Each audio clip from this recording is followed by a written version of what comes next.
dibuka pertanyaan aja, barangkali nanti bisa sharing bersama-sama teman-teman yang di sini. Oke, dari kami itu saya kembalikan kepada moderator Pak Wahid, silakan. Ya, terima kasih Bu Umir. Ya, luar biasa sekali pemaparannya, hampir 1 jam ini ya. Ya, maaf. sangat detail, sangat menarik sekali. Dan ini sudah ada beberapa pertanyaan sebenarnya Bu Umir di chat box. Ya, yang pertama ini mungkin tidak ada sangkut pautnya dengan materi, cuman ada yang bertanya tentang, apakah ada grup untuk orang-orang yang pegang perpus? Ya, ini bisa dijawab sambil jalan nanti. Kemudian ini ada pertanyaan dari Mbak Linda. Terus maaf Kak, nanti di akhir presentasi apa boleh di-share PPT-nya. Kemudian ada lagi ini dari Mbak Mai Rahmawati, mahasiswa S3. Ini beliaunya masih ada, Mbak Mai? Masih Pak. Ya, bisa disampaikan sendiri Mbak ya? Iya. Ya, silakan Mbak. Terima kasih. Assalamualaikum warahmatullahi wabarakatuh. Terima kasih atas waktunya. Kameranya mungkin Mbak. Terima kasih atas waktunya Pak Wahid, kemudian oleh narasumber yaitu Bu Umi. Salam kenal Bu. Saya dari mahasiswa pasca. Untuk tentang plagiarisme ini saya belum tahu standarnya itu berapa persen. Artinya di sini saya bertanya, batas maksimal dikatakan kualitas disertasi atau tesis ketika membuat akhir tugas kuliah itu yang dikatakan murni tidak plagiat itu berapa persen dalam satu buku yang sudah dibuat.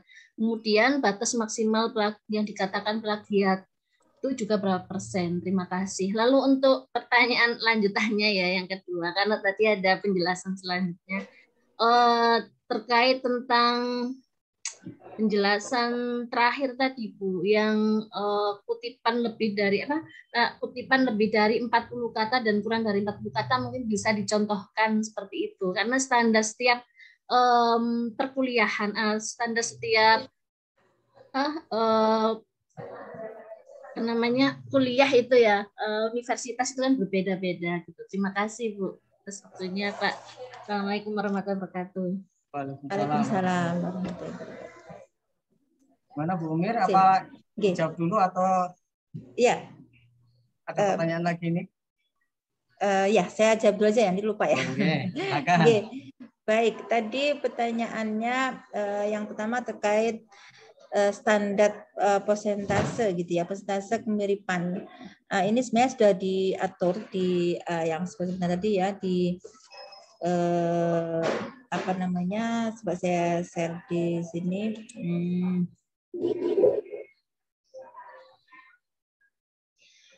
Di SK Dirjen Pendis nomor 7142 tahun 2017 tentang pencegahan plagiaris di perguruan tinggi keagamaan Islam.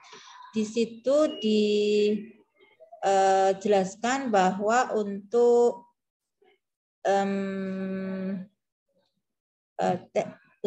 disertasi ya, ambang batas minoritas untuk maaf belum tampil ya. Belum. Ya, dari Dirjen Pendis nomor 7142 tahun 2011 ini untuk S1 dan S3 adalah 25%. Untuk pascasarjana S2 dan S3 artinya tesis dan disertasi itu 20%. Ini berdasarkan Dirjen Pendis dan ini juga kita sudah masukkan di panduan akademik WINSA ya, kita mengikuti Dirjen Pendis ini. Jadi standarnya ini. Ini maksudnya ini hasil similitas kemiripan karya itu dengan karya lain gitu ya. Bukan tingkat plagiasinya, tapi similitasnya ya, bukan plagiasinya. Nah, itu yang pertama ya. Kemudian tadi apa yang kedua ya? Terkait yang kedua, mohon maaf apa tadi? Ya, tentang kutipan yang dijelaskan. Ya, artinya sebenarnya gini. Oke.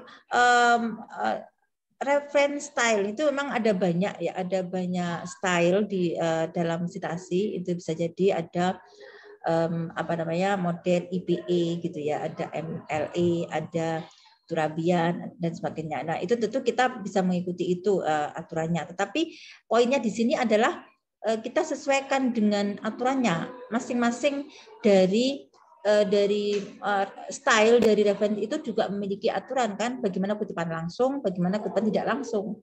Nah, yang sering kali itu teman-teman ini mengutip itu hampir selangsung, hanya sedikit melakukan paraphrase gitu ya. Jadi masih dikatakan itu kutipan langsung, tetapi hanya disebutkan secara tidak langsung. Misalkan menggunakan apa ya, IPA ya, itu hanya di dalam, kan ada dalam kurung kan yang intek gitu ya, dalam kurung pengarang kemudian koma tahun misalnya gitu. Nah, kalau secara itu aja kan berarti dianggap itu sebagai kutipan tidak langsung. Padahal sebenarnya dia mengutip secara langsung. Nah, itu kan tidak jujur gitu ya. Kalau kutipan tidak langsung itu harus kita sampaikan dengan bahasa kita sendiri. Jadi kita pahami pendapat orang itu, kita sampaikan sendiri dengan bahasa kita. Nah, makanya kadang teman-teman melakukan paraphrase sih memang. Paraphrase-nya ada juga yang melalui pakai tool online, ada yang juga manual, tapi dianggap itu masih apa ya? Masih itu belum merupakan bahasa sendiri dari penulis. Jadi masih makan paraphrase itu harus beberapa kali gitu. Harus tidak sekali gitu, beberapa kali gitu. Saya kira seperti itu. Artinya copy paste secara langsung ya, belum ada proses untuk bahasa apa yang kita pahami seperti itu. Meskipun ya, kita sudah mencantumkan nama dan bukunya, itu dikatakan plagiat. Betul. Jadi apa namanya, walaupun tidak persis seperti copy paste langsung ya, tetap ada perubahan-perubahan dilakukan paraphrase, tapi perubahannya itu tidak signifikan menunjukkan bahwa itu bahasa sendiri penulis, itu tetap dianggap sebagai apa ya, kesalahan lah gitu, harus diperbaiki gitu ya. Makanya ada banyak software juga untuk melakukan paraphrase secara otomatis online. Nanti kapan-kapan kita bisa ketemu, lihat ada Bu Isna itu yang ahlinya di paraphrase. Nanti kita ada topik sendiri bagaimana teknik paraphrase gitu ya Bu Isna ya. Iya, itu penting banget. Gitu ya. Oke, terima kasih. Terima kasih Bu. Ya, sama-sama. Oke, Pak Wahid, monggo dilanjut.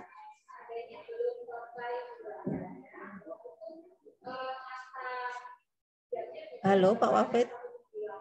Halo Pak Wahid. Sepertinya Pak Wahid ini koneksinya putus. Oke, saya lanjutkan dari pertanyaan yang di chatbox ya. Atau Bapak Ibu yang ingin langsung? Ya, silakan Pak Amal. Terima kasih Bu narasumber, Bu Umi. Ya. Ada beberapa pertanyaan ya. Yang pertama begini tentang ghost author. Ya, saya nulis laporan KKN ya. Jaringannya putus ini. Baik. Ini Pak Amal bertanya Pak Wahid. Moderator. Jadi pengalaman saya ketika nulis jurnal hasil KKN itu kan kelompok, Bu. Ya. Nah, mungkin saya akan menulis semua anggota satu grup itu. Kalau saya menulis bagian dari mereka, misalnya ketuanya ya atau wakil ketua bersama saya, apakah itu masuk ghost author? Karena akan menghilangkan beberapa penulis ya yang de facto dia juga ikut menulis.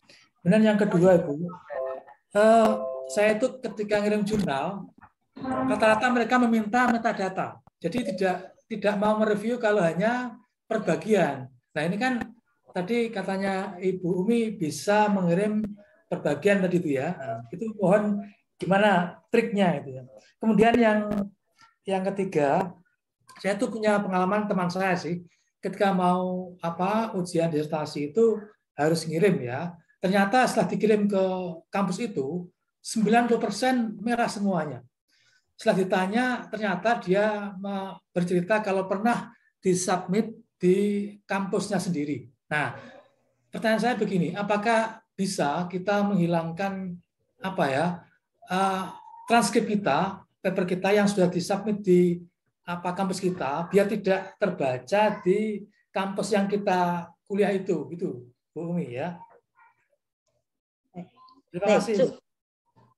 Iya, baik. Baik, Pak Amal ya. Oke. Oke, pertanyaan yang pertama tentang ghost author ya. Jika Bapak tadi melakukan apa ya, KKN tadi Pak ya? Ya, laporan Ya. KKN. Memang beberapa tadi penulis yang banyak itu memang semua memang berkontribusi terhadap karya itu, ya harus disebutkan. Jadi enggak masalah banyak Pak. Ya kita harus jujur karena memang semuanya berkontribusi, jangan dihilangkan gitu. Ya Kalau misalnya konsekuensinya. ada kesepakatan bagaimana? Enggak apa-apa Pak, perwakilan saja misalnya begitu. Ya kesepakatan itu berbuat salah itu boleh ya Pak. Ya. Saya kira di sini memang harus ini karena berbeda ya dari secara penghargaan, secara ini berbeda. Artinya misalkan sebagai ini ya fungsional apa, ketika sebuah karya itu dilakukan 5 orang dengan 1 orang tentu berbeda nilainya. Jadi kalau misalkan dosen ataupun JFT lain misalnya ya, itu hukumnya berbeda. Penulis pertama berapa, penulis kedua berapa gitu kan. Nah, ketika beberapa dihilangkan, ini menghilangkan hak orang lain saya kira Pak. Jadi tetap harus disebutkan semuanya. Dan itu memungkinkan di aplikasinya, misalkan di jurnal OJS-nya ataupun di repositori, kita ada fasilitas untuk menambahkan berapapun dari jumlah pengarang atau penulis yang ada gitu. Jadi bahkan beberapa kontributor yang bukan penulis, misalkan editor, misalkan desainer, misalkan kolektor data dan sebagainya, itu semuanya ada perannya sendiri-sendiri, dibuatkan space untuk mengakomodir peran-peran dalam karyanya itu, gitu Bapak. Yang kedua pertanyaan tentang mengirimkan ke artikel bagian A. Maksud kami begini, ya kita memang harus mengikuti ketentuan yang dibuat oleh jurnal itu. Sudah ada editorialnya itu sudah ditentukan ya. Ketika penulis mengirimkan ini harus begini referensinya, stylenya menggunakan apa dan sebagainya, kita harus mengikuti itu. Tetapi yang kami sampaikan itu mungkin ketika kita penjajakan ya, maksudnya penjajakan ke jurnal mana yang sekiranya pas dengan level tingkat, misalkan gini, kualitas jurnal kita atau subjek dari jurnal kita itu pasnya itu di sini, kadang kita belum tahu persis misalnya. Nah, kita bisa konsultasi dengan ini pengelola jurnal itu dengan mengirimkan summary-nya, artinya belum sampai ke submit yang formal. Jadi itu memberikan kita panduan mengirimkan kepada yang pas dari jurnal kita. Artinya kadang kita tidak tahu, ternyata kita tuh masih pasnya di Sinta 4 atau ya Sinta 6, tapi kita mengirimkan ke Sinta 1 atau ke Scopus misalnya, ya susah nanti masuknya. Sudah nunggu sampai sekian bulan ternyata nggak terbit. Nah, ini kan sayang. Nah, untuk melihat tadi itu ya, kira-kira di mana sih yang pasti kita atau subjeknya itu di mana. Nah, ini kan juga kadang butuh ini, walaupun ada beberapa juga panduan, ada namanya Suggested Journal ya di beberapa publisher itu, misalnya di Springer itu juga ada ya Suggested Journal, itu yang mengarahkan kita, misalkan kita unggah abstraknya itu kemudian diarahkan oleh Suggested Journal ini aplikasi di portal penerbit itu yang cocok dengan tulisan kamu itu jurnal ini dia Scopus berapa ya, berapa itu ada seperti itu juga membantu. Nah, maksud saya seperti itu Pak. Jadi ada kemungkinan untuk menghindari misalnya menunggu lama akhirnya nggak diterbitkan, itu kan sayang ya waktunya, makanya mungkin dilakukan dulu, kita konsultasi komunikasi dengan penerbit jurnal itu untuk melihat kesesuaian tulisan kita itu di jurnal yang mana gitu ya, levelnya dan sebagainya. Itu mungkin jawabannya. Yang ketiga tentang disertasi yang tadi itu kemiripannya 90% gitu ya Pak ya, submitted oleh kampus itu. Nah, ini yang saya sampaikan tadi, kemungkinan besar disertasi ini atau artikel itu sudah dicek plagiasi yang settingnya menggunakan pilihan setting yang bukan no repository tapi menggunakan standar repository, sehingga disertasi tadi itu filenya terunggah di repository Turnitin. Nah, pada saat dikirim ke jurnal ataupun ke di penerbit, proceeding dan sebagainya, itu ketika dicek otomatis merujuk kepada file yang tadi terunggah di Turnitin, gitu Pak.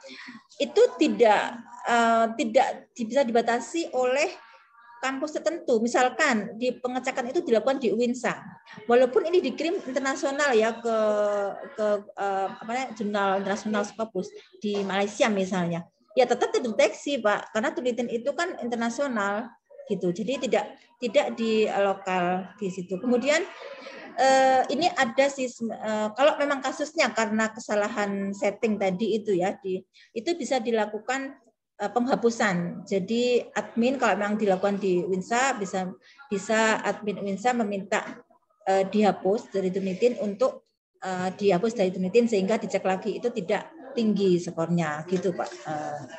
Solusinya. Jadi, intinya dibuat no repository tadi ya? Ya, settingnya harus no repository gitu Pak. Nah, masalahnya kan kita tidak tahu ya admin itu apa yang petugas setnya ini di mana aja kan, di pengelola jurnalnya, di jurnal di internasional itu, di kampus kita atau di mana. Nah, ini makanya kalau terjadi seperti itu, kita lihat di hasilnya itu submit di mana, misalkan dilakukan di UIN mana gitu ya. Nah, kita bisa mintakan untuk itu punya detail dari repository. Tapi penghapusan penghapusan file yang terunggah di repository Turnitin itu harus menyampaikan ID paper dari ID paper yang kita cek sebelumnya itu ID papernya berapa gitu, bisa dicek dari akunnya. Begitu Pak. Oke. Baik, sudah terjawab ya. Monggo Mas Wahid dilanjutkan. Sama-sama.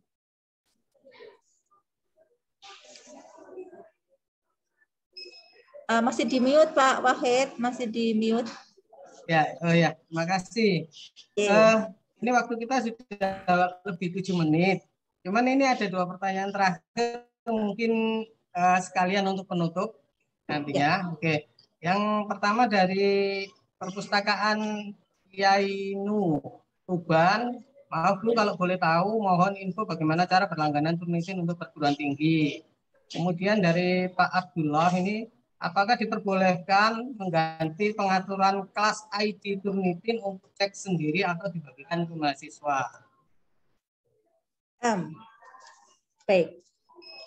Untuk melanggan Turnitin, ya dari pustakaan Yainu.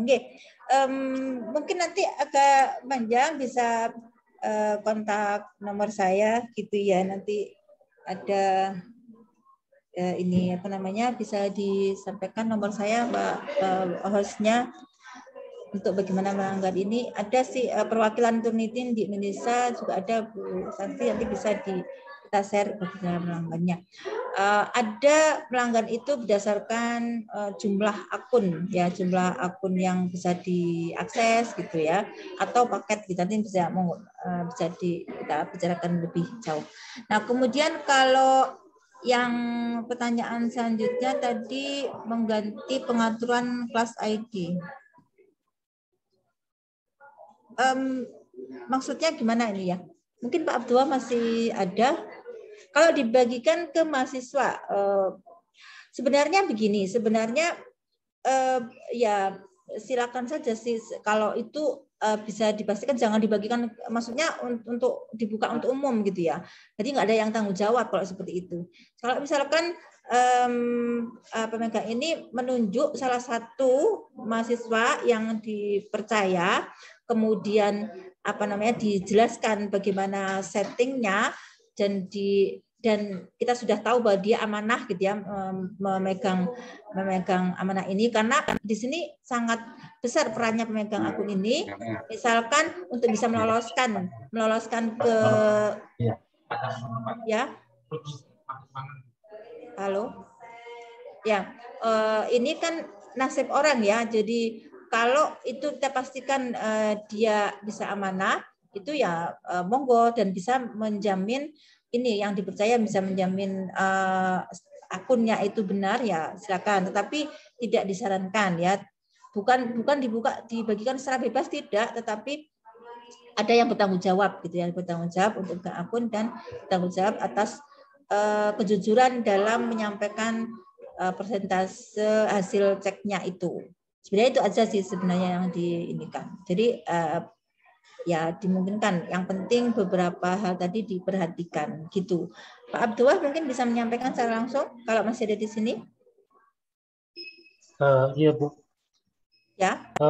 Di beberapa tutorial itu ada pengaturan untuk instruktur dan juga untuk student. Nah, jadi untuk student itu dia dibatasi beberapa pengaturannya hanya bisa submit saja gitu. Oh iya. Untuk instruktur itu kan bisa dirubah pengaturan-pengaturan yang lainnya. Oh, oke. Iya, memang iya kalau untuk student itu ada ini apa ya, hanya dibolehkan untuk mengunggah sekali gitu ya. Tapi kita tidak melanggan untuk yang bisa dibagikan ke student. Jadi memang hanya untuk yang diakses oleh instruktur gitu. Jadi memang terbatas yang kita langgan gitu, hanya untuk instruktur gitu, Pak. Ya, baik. Terima kasih, Bu. Gitu Pak Wahid. Mungkin cukup ya.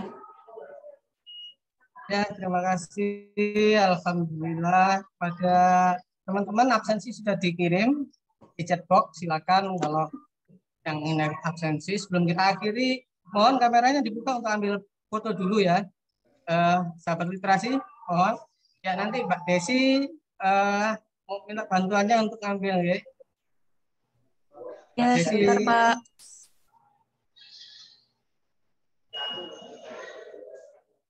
Halo Mbak Desi. Bapak Ibu, ya, alhamdulillah kita sudah selesai untuk sesi yang ke-16 ini tentang pemimpin dan berbagai macam permasalahannya dari A sampai Z. Saya mulai, nggih. Dan semoga ya, silakan. Tangan literasi napa mboten, Pak?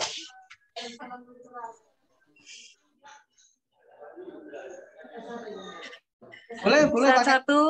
pakai salam. Ya monggo Bapak Ibu.